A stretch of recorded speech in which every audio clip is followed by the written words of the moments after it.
neither one of their sobriety will ever keep me sober. So, I went on my own path, and I'm going to go down that path with y'all because I stand here today and I will no longer be defined by the mistakes I made in my past. But I'm going to tell you this: we all know how to ruin families. We all know how to get drunk. We all know how to lie, cheat, and steal. And by the grace of God and changes, we all know how to recover today. Yeah. My path to changes was a rough one. I hit every pothole and speed bump on the way here. And then I get here and I'm pissed drunk on a motorcycle. Couldn't walk. We rode a motorcycle, fell in Shirley's arms. She said, "Get your ass into it." I said, "Yes, ma'am." So about 3 or 4 days and I was crying, you know, we all babies when we're sober, you know what I'm saying? Like, right. We get our feelings back and it's more difficult for me. And they kept telling me to trust this process, even though I know what this process is supposed to look like. I'm supposed to trust it though, so I'm here to tell you that change shapes a miracle happens. If you're out here and you're not drunk or high, the miracle has happened. You are a walking miracle. Thank you. Yeah. So keep getting it. What changes did for me is it gave me a chance to sit down, shut up, and figure out who I was. Exodus 14:14 says, "I, the Lord, will fight for you. All you have to do is be still." When we're out on madness, you don't know how to be still. You know what I'm saying? Like, you ever heard the saying, there's nothing slower than a tweaker in a hurry? Yeah. Movement should never be confused with accomplishment. It's not the same thing. I can move all day and never accomplish anything. What are you doing? Bobbing. I've been working at the same thing the last 3 weeks, but I ain't nothing done. But I'm moving. Changes is very good at letting you sit down and let somebody love you. When I got to Changes, all the ones that I thought loved me, all the ones that were supposed to love me, and the ones that God put in my life to love me, I burnt those bridges, and they didn't love me as much as they once did. So it took perfect strangers that didn't know me and had absolutely nothing to gain out of helping me to love me. And when they loved me, it showed me that maybe I could love myself. And when I started loving myself, I figured out, in the honorable words of Strip Road, I love me some me. Yeah. So let me tell you how my day consists of today. Today I wake up, I pray every day. God, give me the strength today. The big book calls it daily reprieve. Matthew 6:34 says, "Don't worry about for tomorrow brings its own worries. Today's worries are sufficient."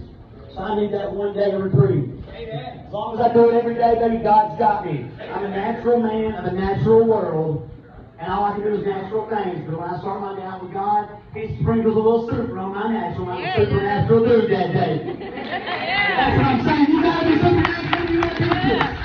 There's nothing easy about this. This is the hardest fight you will ever fight in your entire life. But I promise you, it's so worth it. I promise you, the big book gives you promises that will come true. The Bible gives you promises that are going to come true. The question is what are you going to do when it comes true? Because some of those blessings will come in disguise as storms to knock you off your path. Like Brother Powell said, the devil does not carry a pitchfork and have a red tail.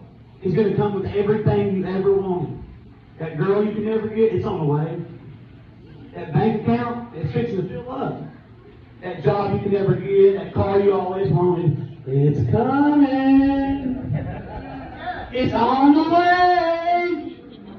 Question is it coming as a blessing to you, or are you going to let it come as a storm and disrupt everything you've already been working on so hard to get? I don't care if you have 1 day or 30 days or 3 years. If you got it, you earned it, and you're a beast in my book. You know exactly where you're at in this thing. I'm not a guru with recovery. I just know that I get up every day and try my best, and I'm not going to stop till the day I die. And when I do die, it will not be an overdose death. It'll be a life full of living, full of helping, and full of loving. And I'm going to do it every day because it's worth it. I turned this recovery thing into a family affair. My whole family came through here. As a product of my bad decisions, I watched my baby girl graduate rehab before she graduated high school. You know how bad that hurts? But do you know how good it feels to hear she's 11 months sober today?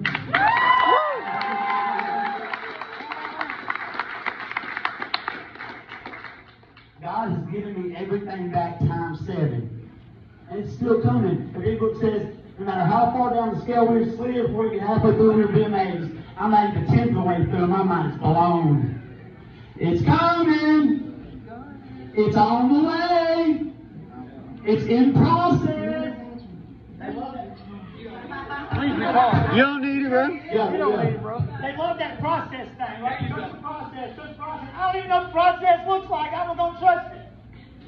But at some point, the process started working, and things started aligning to me, and I understood what they were talking about. I got to pick this mic up for this.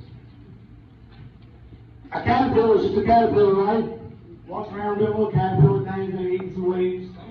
I'm a caterpillar. Never one time do you see this caterpillar pull up on my ant and say, I'm going to be a butterfly, bitches! not one time. I've never had one caterpillar ever tell me, hey bro, I'm coming. Just wait!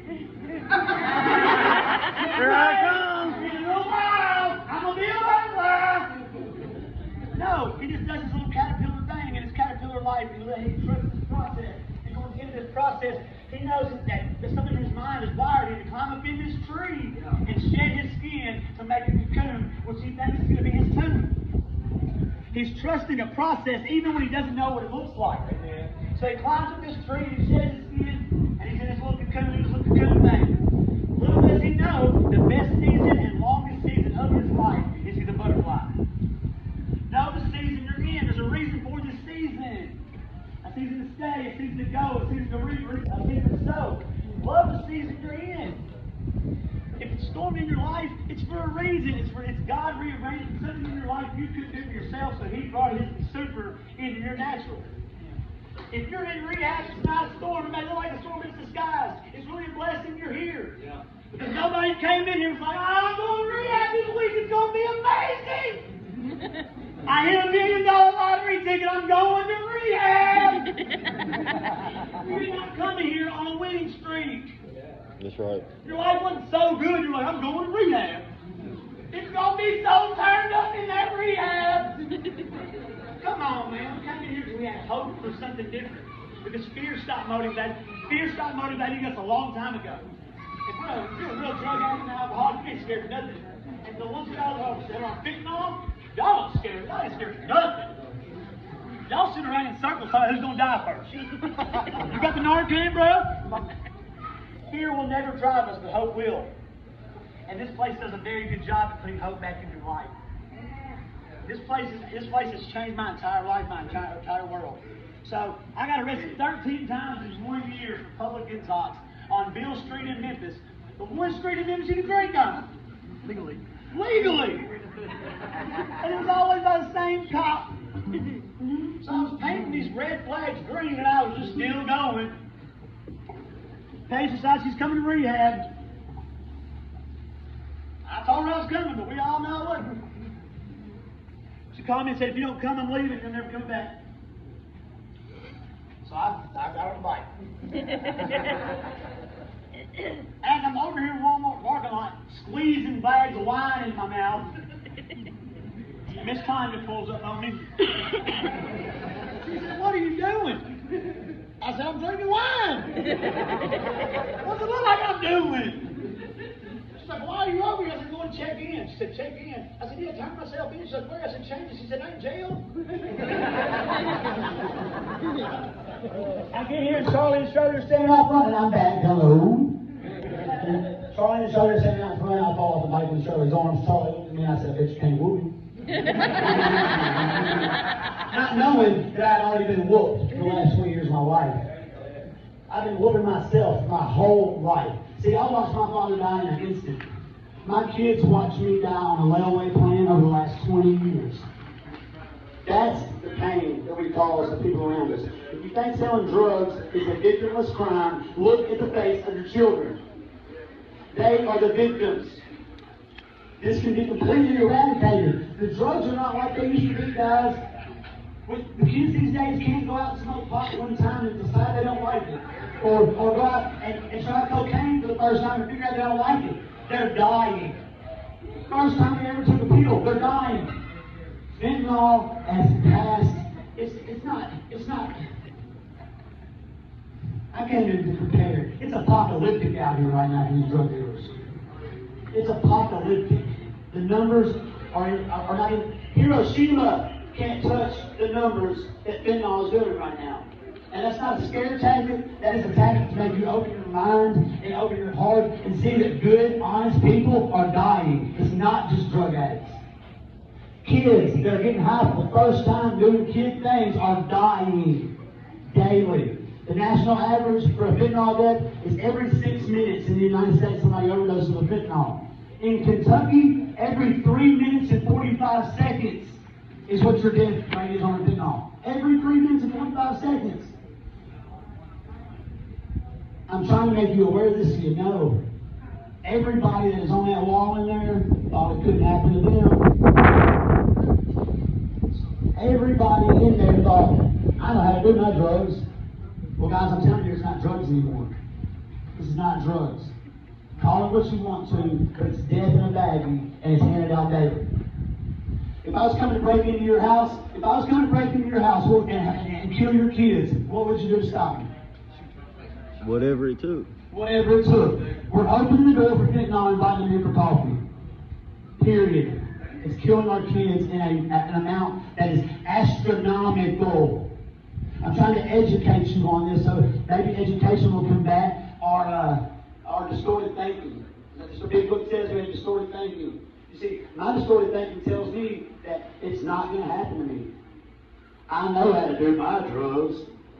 It will never happen in my house, my town. Well, guess what? It is every day. To children, all the way up to the elderly. We're combating a demon that we can't stop. We don't know how to fight because we are not properly warned and properly educated to the killer that is roaming the streets right now. So you wanted my story? I wasn't going to give you my story. Because my story, like I said, we all know how to do all that. We all know how to get drunk, lie, cheat, steal, hurt family, lie to our mamas. But I am doing this. I'm taking my time to tell you, man, that you're exactly where you're supposed to be right now. Doing exactly what you're supposed to be doing, when you're supposed to be doing in God's world right now. And if nobody's told you that today, I'm proud of you. I'm proud of you. And Shirley's done a really good job in this place. She created this bubble. It's her happy bubble. So it's like a padded room. Ain't no drugs in here. I dare say there ain't no alcohol in here either. But the real fight starts when you walk out the front door. That coin and that certificate means the world to me. But it will not keep me sober. Changes gave me a place to sit down and figure out what I need to do and let God do the work for me. Changes got me aligned to where I needed to be. Trip Roby got me sober. God keeps me sober. God keeps me sober. Shirley and me and Shirley didn't always see eye to eye as a client because I wanted to complain about everything. Imagine that. You know what I'm saying? Like, me complain? But see, Shirley saw something in me I didn't. And Shirley made sure I kept my nose to the grindstone and didn't get distracted. And even when I didn't agree with her, she somehow made me smile. She has that smile. Shirley and John and the bankers, they literally saved my life, my family's life. Trip Roby, you're a beast wherever you're at. Trip Roby, you saved my whole family going forever together. You, I love you like a brother. I got married in this building. That's how much this building means to me. Shirley married me and my wife in this building. I want you to see that, man, we do recover. It's not going to be easy. It's not going to be pretty. And most of the times it's going to feel wrong until someone close to you dies, and then you see how close it really was. I dare to say that everybody out here knows somebody that's overdosed. Normal people don't know people that overdose on a weekly basis. Normal people's houses don't get broken into and the drugs stolen because there's no drugs in the house to steal. But this is what I do know about my God. If you woke up this morning, it's for one or two reasons. Either A, He ain't done with you, or you ain't done what He's got for you. So if you're up, you're up. You won today. So if I offered you $1 million right now, would you take it? Come on, $1 million. All right, so if I offered you $10 million right now and you couldn't wake up tomorrow, would you take it? No. Then it's a $10 million day, baby. What are we going to do with it? We are here. Take advantage of it. This is a celebration. Nobody out here is dying today. Nobody out here is going to jail today. Shirley offered me this job, and I'm like, you're going to pay me to hang out with drunks and drug addicts? I've been doing that my whole life for free. Come on, man. Absolutely, I don't want to work for you. Can my wife come work too, please? I guess. Oh, praise y'all. We didn't really know anything. Y'all come to Road Day for free. You're going to pay us to do it now, golly. It was the best decision I ever made in my life, guys. I know that my purpose here today, and my purpose every day when I get to go to work, is to be the best me I can. And by me being the best me I can, I'm a good influence on everybody around me. See, I didn't come to rehab for my child. I didn't come to rehab for Paige. I came to rehab for me. And me fixing me and making the best version of me, they win by default. Yeah. They win by default. I'm not saying it's going to be easy. I'm not saying life still happens, but we adjust. The biggest motivation I had in my life is people thinking my story was over. Count me out. Bet against me. But I'm only at halftime, baby. I'm making adjustments and I'm coming out swinging. Where I fell short yesterday, I will do my best not to fall short tomorrow. On the days I get it right, it's memories. On the days I get it wrong, it's lessons. I don't count my losses today because I try to take as few as possible. So this is what I do. I take my victories and then I'm going to get out of here because I know y'all got stuff to do. I wake up in the morning, on time, that's my first victory. It's so dark outside. Brush my teeth, second victory. Y'all, my wife is pregnant as hell, y'all. So if I can do all that without waking her up, 3 victories. I just start my day with my devotion, my Bible, or some kind of motivational stuff. Start with my motivational stuff. If I can do that, that's 3 victories. Brush my teeth, take a shower, tiptoe in there and wake her up as sweet as I possibly can. Usually with coffee in my hand and bacon and I'm thumbing at me. It's 5 victories. We get in the car, on our way to work. We listen to worship music. We hit the parking lot from the door, from the truck to the door. Dear Lord, please let them hear you, not me. Send the next person I can help me today. Please, Lord, amen. 6 victories. I got 6 victories when I even got to work. You're not going to tell me I'm a loser today. Period. Perception's everything. What I see is what I suppose is what I support. So if I suppose that I'm going to be sick forever, then I'm probably going to be sick forever. You see, here's what this place does. It's like unconsciously, unknowingly, this is what Changes does. All right, so I've been here about day 5, day 6, that day. I figured out they weren't going to let me leave. And I could just stay drunk my whole life. I don't know what they had wrong with that. I'm in class with Trip Roby. And I saw Trip living the life I wanted. Still cool. Trip loves sobriety. Trip was the coolest person. Trip was the first person I ever saw that was sober and loved his life. So I saw that. And when I see that, I think, okay, well maybe I can do this. So when I see, I start thinking. And then if I spend a little more time with Trip, he makes me believe. So when I see, I start thinking, and then I believe. I believe I can do this. I believe I can do this. So what I see, I think. What I think, I believe. And when I believe, I eventually become. He turned me into the beast I am today because he showed me a way to make me believe in myself and love me. Shirley and John and the Bakers are geniuses. I don't even think that they know what they got right there. But I'm telling you, man, you're no better than the company you keep. Today, I surround myself with extraordinary gentlemen, and one day, I will be that too. Jen, Charlie, Trip, Joe, Autumn, Heather, everybody. That changed my life because they saw something in me I didn't. When I tried to give up, they wouldn't let me. I pulled Trip in. I'm 15 days sober. Pulled Trip in my room and lost my mind because the trip was going on, brother. Tripping.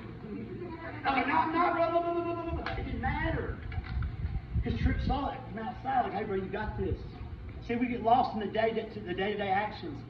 And it takes somebody outside looking in with nothing to gain, helping us with nothing to gain, loving us when we couldn't love ourselves, to change our lives. Today, I know my value. You know why? Because somebody showed me my value when I was worthless. I was at the end of my ropes. You know what they did? Gave me some more rope. Told me, hey, bro, you're worth it. You are worth saving. I'm telling you, every one of y'all are worth saving. But you gotta be worth it for yourself. I see 100 people out here that love to get drunk and high. And ain't none of y'all drunk and high. Come on, man. Yeah. That's what I'm talking about. What are you doing? You're winning today. You're winning today. You're on your worst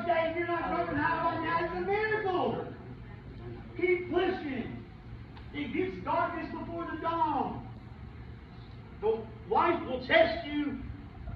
Life will test you before it blesses you. Everything you want is right on the other side of that storm. The thing about God's trials is they don't have an out date. There's no red date, no expiration date. It's like the 4th grade that I went to 3 times.